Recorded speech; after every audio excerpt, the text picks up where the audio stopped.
She heard it before she felt it. A crack. Not metaphorical, not spiritual, real. The kind of sound your body is never supposed to make. And in that split second, on an ordinary afternoon, on a trampoline, with her daughter laughing just moments before, everything stopped. Because this wasn't just a fall. This was the kind of moment that forces a question most people spend their entire lives avoiding. How many times can a person break and still stand back up? And if you think this was the first time her life shattered, you don't know her story. Not even close. Because long before stages, long before millions of followers, long before she became a voice for broken women across the world, she was just a 13-year-old girl, carrying a secret that was about to explode.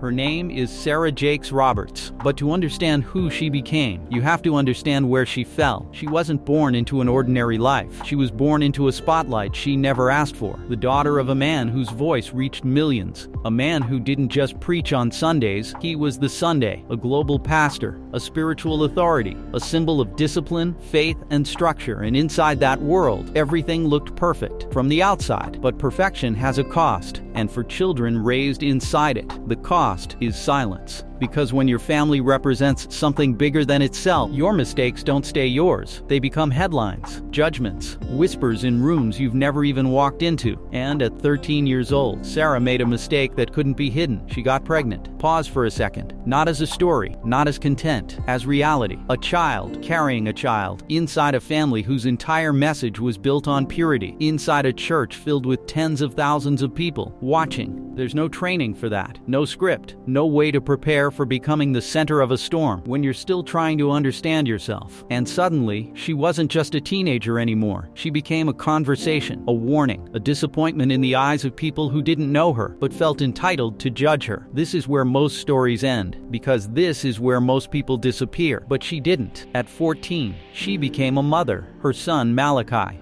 And with him came something complicated, not just love, but grief. The grief of a childhood that ended too soon. The grief of growing up overnight. The grief of being seen, but not understood. And here's the part people don't talk about. Not really. You can survive something like that and still feel completely lost inside yourself. Because while the world moves on, you stay stuck in the moment everything changed. And Sarah, she didn't just feel lost. She was splitting in two. On the outside, she kept going. She studied. She showed up. She performed strength. But inside was chaos. Questions without answers. Pain without language. A quiet kind of breaking that doesn't make noise, but destroys everything anyway. And yet, she graduated near the top of her class. Think about that. A teenage mother, under public pressure, under judgment, still rising academically, still moving forward. At 16, she entered university, not just surviving, achieving. But here's the truth most people miss. Success doesn't always mean healing. You can be moving forward and still be falling apart. And that's exactly what was happening. Because while her life looked like it was getting better, her identity was slipping through her fingers. Who was she? The pastor's daughter? The girl who made a mistake? The young mother trying to prove herself? Or something else entirely? That confusion, that pressure, that silent internal war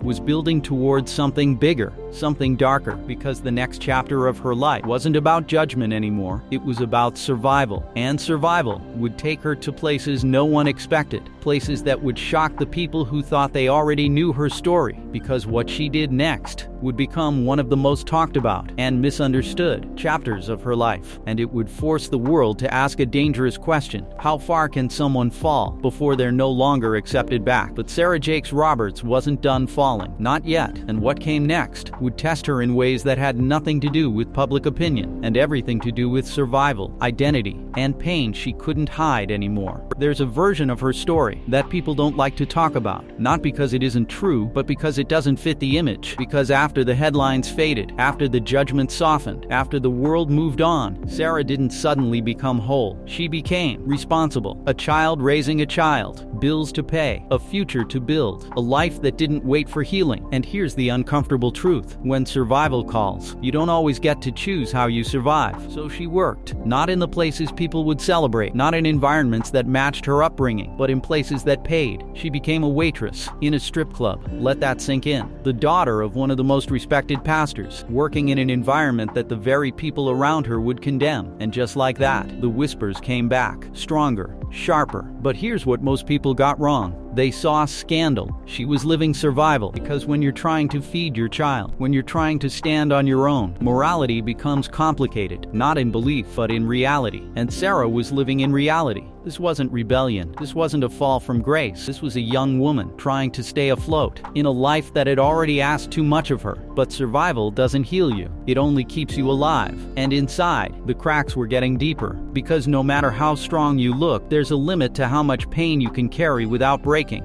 And Sarah reached that limit when love entered the picture, or at least what looked like love. At 19, she got married. On paper, it looked like redemption, a fresh start, a new chapter, a life finally moving in the right direction. He was successful, an athlete, a man with status, and for a moment, it felt like everything was finally falling into place. But appearances can lie, and sometimes what looks like rescue is just another kind of trap. Because behind closed doors, this wasn't a love story. It was chaos, fights that didn't end, tension that never settled, moments that crossed lines no relationship should ever cross. And then, it turned into something darker, violence, the kind that doesn't just hurt your body, but rewires your sense of safety, your sense of self. Imagine this for a second. You've already survived public shame. You've already rebuilt once, and now, you're trapped in something that's breaking you all over again. That's the part people don't understand about survival. It doesn't mean the pain stops. Sometimes it just changes form. There were moments so intense, they almost ended in arrest. Moments where everything could have collapsed completely. And this time, there was no audience, no public judgment, just silence. The kind of silence that makes you question everything. Who you are, what you deserve, why this keeps happening. And at just 23 years old, her marriage ended. Divorce, another word, another label, another failure in the eyes of people watching from the outside. But this one was different, because this time, she didn't just lose a relationship, she lost the version of her life she thought she was finally building. And here's where the story takes a turn most people don't expect. This should have been the breaking point, the moment she disappeared, the moment she gave up. Because by now, she had every reason to. Teen pregnancy, public shame, survival jobs, a broken marriage. Most people don't come back from one of those. She had lived through all of them. But instead of ending her, this moment did something else. It forced her to face a truth she had been running from her entire life. She didn't know who she was. Not beyond the roles, not beyond the labels, not beyond the expectations. And sometimes, before you can rebuild your life,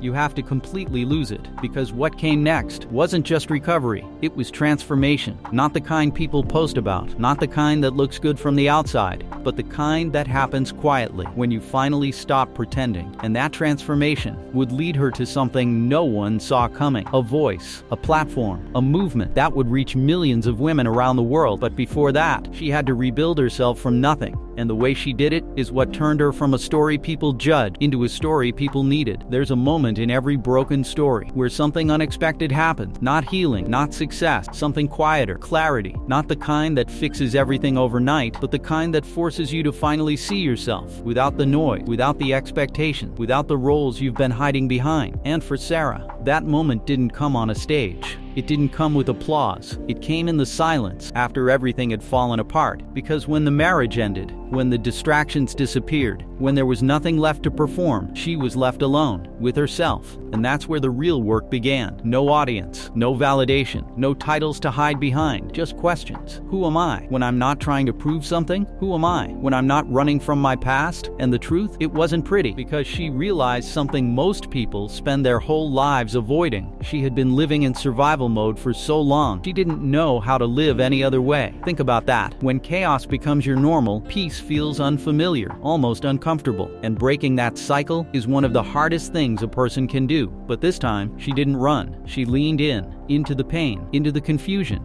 into the parts of herself she had been hiding. And slowly, something started to change. Not her past, her perspective. Because instead of asking, why did this happen to me? She started asking something different. What can I do with it? And that question changed everything. Because pain, when faced honestly, can become something powerful. It can become truth, and truth is something people recognize immediately. That's when her voice started to form. Not the polished version, not the perfect pastor's daughter voice, the real one, the one that didn't hide the past, the one that didn't pretend to have all the answers, the one that said the things most people were too afraid to admit out loud. And people listened. Not because she was perfect, but because she wasn't. Because for the first time, someone was standing up and saying, I've been broken, and I'm still standing. That message, it spread fast, because millions of people were quietly living the same reality, smiling on the outside, falling apart on the inside, and suddenly, they had a voice that understood them. That's how Woman Evolve was born, not as a brand, not as a strategy, but as a movement, a space for women who didn't feel perfect enough, strong enough, or put together enough to belong anywhere else. And it exploded. Conferences filled with thousands, rooms packed with emotion, moments where silence would fall,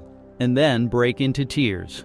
Because she wasn't just speaking, she was connecting. She was telling the truth in a world full of performances, and that truth turned into influence. Books, bestsellers, a platform that reached millions across the world. Women who had never met her felt like they knew her because they saw themselves in her story. But here's what makes this part of her journey powerful. She didn't erase her past. She used it. Every mistake, every failure, every moment of pain became part of her message. And that's rare because most people try to hide the chapters that hurt them. She built her entire life on them. And then something even bigger happened. Not just success, not just influence, restoration. Because the girl who once felt like a disappointment was now stepping into something no one could have predicted. She met someone new, not as an escape, not as a replacement, but as a partner in the life she was rebuilding. A man who understood purpose, who understood growth, who didn't see her past as a problem, but as part of her power. Together, they built something stable, something real, a blended family, a shared vision, and for the first time, her life wasn't just about surviving, it was about building. But just when it seemed like everything had finally come together, when the story had reached its happy ending, life did something unexpected. It gave her something no amount of strength could prepare her for, because in part 4, her story takes another turn, not emotional, not relational, physical, a moment so sudden, so real, that it reminded her and the world that no matter how far you've come, life can still change in seconds. And this time, the fall wasn't metaphorical, it was real. There are moments in life that feel like a quiet ending, not loud, not dramatic, just a sudden shift. And for Sarah Jakes Roberts, that moment came on an ordinary day. No stage, no spotlight, no audience, just a trampoline, a daughter, and a single misstep. One wrong landing. That's all it took. A body in motion. A moment of weightlessness. And then, impact. She would later describe it in a way that sent chills across the internet. Not pain first. Not fear. A sound. A crack. Inside her own body. Her neck. In that instant, everything slowed. The woman who had spent years preaching about falling, about breaking, about surviving the floor, was now on the floor herself. But this time, it wasn't metaphor. Doctors confirmed what her body already knew. A fractured neck, herniated discs, spinal trauma. And then came the sentence that changes everything. It could have been worse. Worse meant paralysis. Worse meant never standing on a stage again. Worse meant silence. Let that sink in. A woman whose entire life, her purpose, her identity is built on her voice. And suddenly that voice felt fragile. But here's what makes this story different. She didn't hide it. She didn't soften it. She didn't turn it into a perfect, polished testimony. She told the truth on social media to millions. The injury, the fear, the recovery, the reality. A neck brace for weeks, canceled events, forced stillness. And for someone like Sarah, stillness is uncomfortable because when you stop moving, you start feeling. And maybe that was the real challenge. Not the injury, but the silence that followed. Think about it. For years, she was the one helping others survive their breaking points. Now, she had to sit inside her own. No stage to step onto. No audience to uplift. Just pain, reflection, and time. But here's the part most people miss. This wasn't just an accident. This was a confrontation between who she was and everything she teaches. Because it's easy to talk about resilience until your body refuses to cooperate. It's easy to preach about strength until you physically feel weak. It's easy to tell others you'll rise again until you're the one lying still. And yet, she didn't collapse under it. She didn't question everything. She didn't disappear. She did what she has always done. She faced it. Slowly, carefully, painfully, she began to recover. Doctors expected healing, and she believed it too. But something deeper had already changed. Because when you come that close to losing everything, you don't go back to who you were. You become someone else. A little softer, a little wiser, a little more aware of how fragile life really is. And maybe that's the real story here. Not the fall, not the injury, not even the recovery, but the realization that even someone who teaches strength still has moments of weakness. Even someone who inspires millions still faces fear. Even someone who has survived everything can still break. But breaking, for Sarah, has never been the end. It's always been the beginning. Because every time life pushed her to the floor, she didn't stay there. She studied it. She understood it. And then, she rose from it.